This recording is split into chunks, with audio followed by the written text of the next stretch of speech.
ഒരു താരമാവുക എന്നതൊരു ജയിലാണെന്നും എപ്പോഴും ഒരു നടനായി അറിയപ്പെടാനും നടനായി ഇരിക്കാനുമാണ് ഇഷ്ടപ്പെട്ടിട്ടുള്ളതും എന്ന് കേട്ടിട്ടുണ്ട്.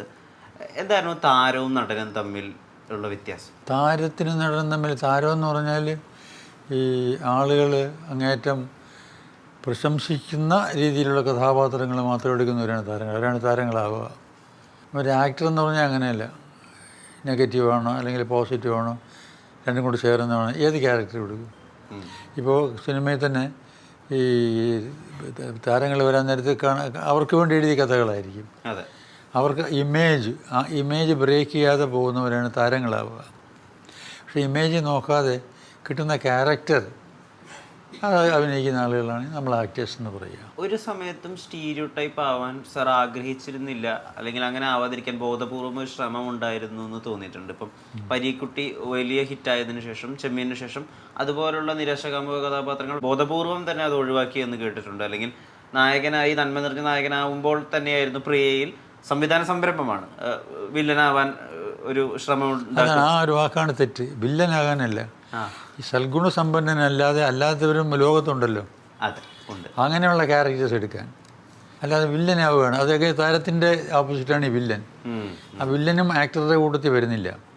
ശരിയാണ്, മനസ്സിലായില്ലേ? ഒരിക്കലും സ്റ്റീരിയോ ടൈപ്പ് ആവരുത് എന്നുള്ളൊരു ചിന്ത ഉണ്ടായിരുന്നു മനസ്സിൽ ഒരേ തരം. അങ്ങനെയല്ല. ഇപ്പോൾ എൻ്റെ കാര്യം പറയുകയാണെങ്കിൽ ഞാൻ ഈ ഒരു 62 തൊട്ട് 63 തൊട്ട് കുറേ ഇങ്ങനെ ഒരു 7 വർഷം വർക്ക് ചെയ്തിട്ടും എനിക്ക് റിപ്പീറ്റഡ്ലി ഒരേ രീതിയിലുള്ള ക്യാരക്ടേഴ്സ് വന്നുകൊണ്ടിരുന്നതല്ല. അധികം അഭിനയിക്കാൻ സ്കോപ്പുള്ള ക്യാരക്ടേഴ്സ് കുറച്ചേ വന്നുള്ളൂ. അല്ലാതെ അതുവരെ ഉള്ളതിനെ ഇഷ്ടപ്പെടാതിട്ടൊന്നുമല്ല. പക്ഷെ അതിൽ ഉപരിയായിട്ട്, അതുവരെ ചെയ്തതിനേക്കാളും ഉപരിയായിട്ട് വലുതൊക്കെ ചെയ്യാനുള്ള ക്യാരക്ടേഴ്സ് വരുന്നില്ല. അതുകൊണ്ടാണ് ഞാൻ ഈ ഇമേജിനെ കുറിച്ച് നോക്കാതെ ഞാൻ പടം എടുക്കാൻ തുടങ്ങിയപ്പം ഈ hero type, star type characters അല്ല എൻ്റെ പടങ്ങളിൽ ഞാൻ എടുത്തിട്ടുള്ളത്. ഇപ്പോൾ ഭാർഗവി നിലയത്തിലെ സാറിൻ്റെ പ്രകടനം അതുവരെയും സത്യൻ സാറിൽ മാത്രം ചുറ്റിപ്പറ്റി നിന്നിരുന്ന സ്വാഭാവിക അഭിനയത്തിൻ്റെ മറ്റൊരു വേർഷനായിട്ടാണ് ആളുകൾ മനസ്സിലാക്കിയിരുന്നത്. ഏറ്റവും സ്വാഭാവികമായിട്ടാണ് അന്ന് എഴുത്തുകാരനെ സാർ അവതരിപ്പിച്ച് കാണിച്ചത്. പിന്നീട് അതിൻ്റെ പുതിയൊരു പതിപ്പായി നീലവെളിച്ചം വന്നപ്പോൾ പോലും സാറ് ചെയ്തു വെച്ചതിൻ്റെ റിയലിസ്റ്റിക് ആയ വശം അതിൽ വന്നില്ല എന്ന് വിമർശനങ്ങളുണ്ടായിരുന്നു. എങ്ങനെയാണ് ഏറ്റവും റിയലിസ്റ്റിക് ആയിട്ടുള്ളൊരു വിധത്തിലേക്ക് ആ കഥാപാത്രത്തെ മോൾഡ് ചെയ്യാൻ സാധിച്ചത്? ഒരു വിധത്തിലും അത് സിനിമാറ്റിക്കേ ആയിരുന്നില്ല, ഏറ്റവും സ്വാഭാവികമായിട്ടാണ് ആ കഥാപാത്രം സിനിമയിൽ ഉടനീളം ഉണ്ടായിരുന്നത്. ആ കഥാപാത്രം എന്ന് പറയുന്ന ഭീതി പോലും വളരെ സ്വാഭാവികമായിരുന്നു.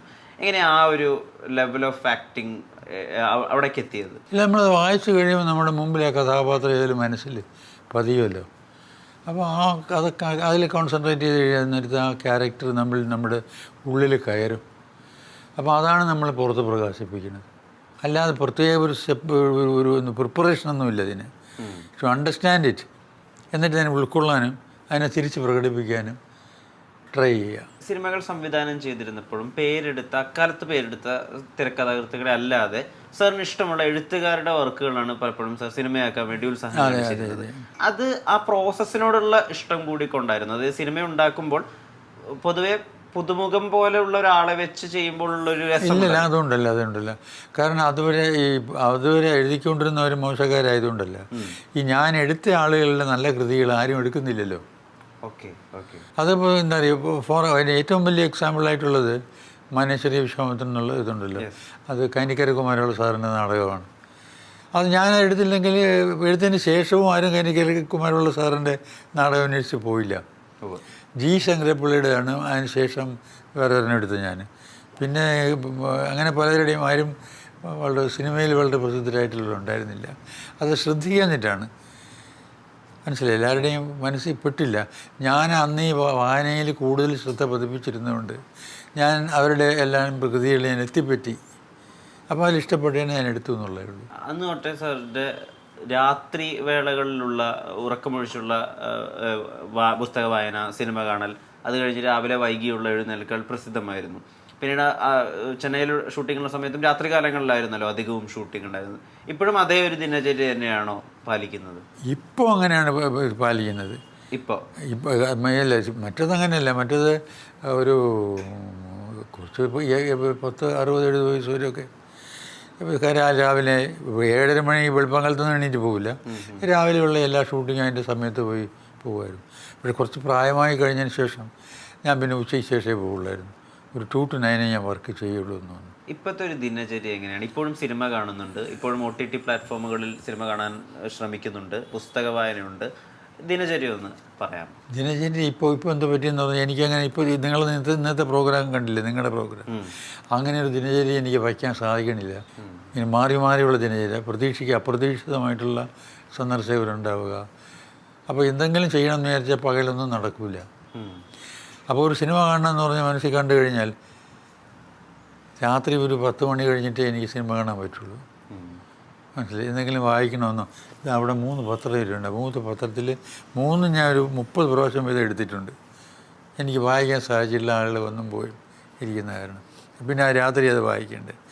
അങ്ങനെ വരുമ്പോൾ എൻ്റേതായിട്ട് എനിക്ക് കിട്ടുന്ന സമയം ആഫ്റ്റർ 11 o'clock. അപ്പോൾ നമുക്ക് ഉറങ്ങുമ്പോൾ ഒരു 3-3:30 മണിയായി പോകും. ഏറ്റവും ഒടുവിൽ കണ്ട സിനിമ ഏതാണ്? പുതിയ ഒരു സിനിമ ഞാൻ ഇന്നലെ കണ്ടത്, ഈ ടോവിനോട് അടിപൊളി അക്രമം ഒരു പടയിൽ പോകുന്ന അജയൻ്റെ 2ാം മോഷണം. അത് ARM ഇന്നലെ വൈകിട്ട് കണ്ട് നിർത്തിയത്. ഈ ARMൻ്റെ സിനിമയ്ക്കും പണ്ട് മലയാളത്തിൽ വലിയ രീതിയിൽ വിറ്റുപോയിരുന്ന വടക്കൻ പാട്ടുകളുടെയും അല്ലെങ്കിൽ പടയോട്ടത്തിൻ്റെയൊക്കെ ഒരു ഛായ ഉണ്ടല്ലോ ചെറുതായിട്ട്. അത് ഓർത്തോ സിനിമ അവസാനിപ്പിച്ചപ്പോൾ? അത് കണ്ടപ്പോൾ എനിക്ക് വളരെ ഇഷ്ടപ്പെട്ടില്ല. കാരണം അത് ഒരു ജനറേഷൻ ഗ്യാപ്പായിരിക്കാം. അതിനകത്ത് ചുമ്മാ ഈ അടിപിടിയെല്ലാം നമ്മളിത് കണ്ടുകൊണ്ടിരിക്കുക എന്ന് പറഞ്ഞാൽ എല്ലാ അടിപിടിയും നമ്മളെ വിഡ്ഢികളാക്കുന്നതല്ലേ. ഒരുത്തിൻ്റെ താടിയിലൊരു തട്ട് കൊടുത്താൽ അവന് പൊങ്ങിപ്പോയി 3 കറക്കം കറങ്ങി താഴെ വന്ന് നിൽക്കുകയും അവിടെ നിന്ന് എണീറ്റ് വന്ന് വെണ്ണി അടിക്കുകയൊക്കെ ചെയ്യണത് കണ്ടുകൊണ്ടിരുന്നിട്ട് തൃപ്തിപ്പെടുക എന്ന് പറഞ്ഞാൽ അത് സാധിക്കണില്ല. അതിൻ്റെ വിഷമം ഉണ്ടായിരുന്ന പടം കാണുമ്പോൾ. വളരെ സ്വതസിദ്ധമായിട്ടുള്ളൊരു നർമ്മബോധം സാറിലുള്ളതായിട്ട് സാറിൻ്റെ ഒരു ജീവിത സാഹചര്യം സാർ ഒരു അഭിമുഖത്തിൽ വിവരിച്ചപ്പോൾ മനസ്സിലാക്കിയിട്ടുണ്ട്. സിഗരറ്റ് വലി വീട്ടിൽ പിടിച്ച സമയത്ത് അമ്മയുടെ തലയിൽ വെച്ച് സത്യം ചെയ്യാൻ അച്ഛൻ പറഞ്ഞു. അപ്പോൾ അച്ഛനോട് പറഞ്ഞു, ഞാൻ ഇനി സിഗരറ്റ് വലിക്കില്ല. ആ നിമിഷം തൊട്ടങ്ങോട്ട് ഇനി പിന്നെ അങ്ങോട്ട് ബീഡിയാണ് വലിക്കുന്നത്. കാരണം സത്യം അവിടെ ലംഘിക്കപ്പെട്ടിട്ടില്ലല്ലോ. ഇല്ല. ഈ നർമ്മബോധം അതൊരു നർമ്മബോധമല്ല, ആവശ്യമായിരുന്നു. ഇപ്പോഴും നമ്മളോട് സംസാരിക്കുമ്പോൾ ഇപ്പോഴും നർമ്മമുണ്ട്. ജീവിതത്തെ ലൈറ്റായി തന്നെയാണോ ഇത്രയും കാലയളവിൽ മുഴുവനായും എടുത്തത്? സ്വയം ഒരു ഗൗരവമായിട്ട് എടുത്ത സന്ദർഭങ്ങളുണ്ടോ? ഇല്ല, അങ്ങനെ വലിയ സീരിയസ് ആയിട്ടൊന്നും എടുത്തിട്ടില്ല. കാരണം ജനിക്കുന്നു, കുറേ കഴിഞ്ഞിട്ട് പോകുന്നു, ഇതൊക്കെ നമുക്ക് അറിയാമെന്നുള്ളതല്ലേ. അപ്പോൾ ഇതിനെ വലിയ സീരിയസ് ആയിട്ട് എടുത്തിട്ട് കാര്യമൊന്നുമില്ല. സീരിയസ് ആയിട്ട് എടുത്താൽ കൂടുതൽ ബുദ്ധിമുട്ടാവില്ല ലൈഫിൽ.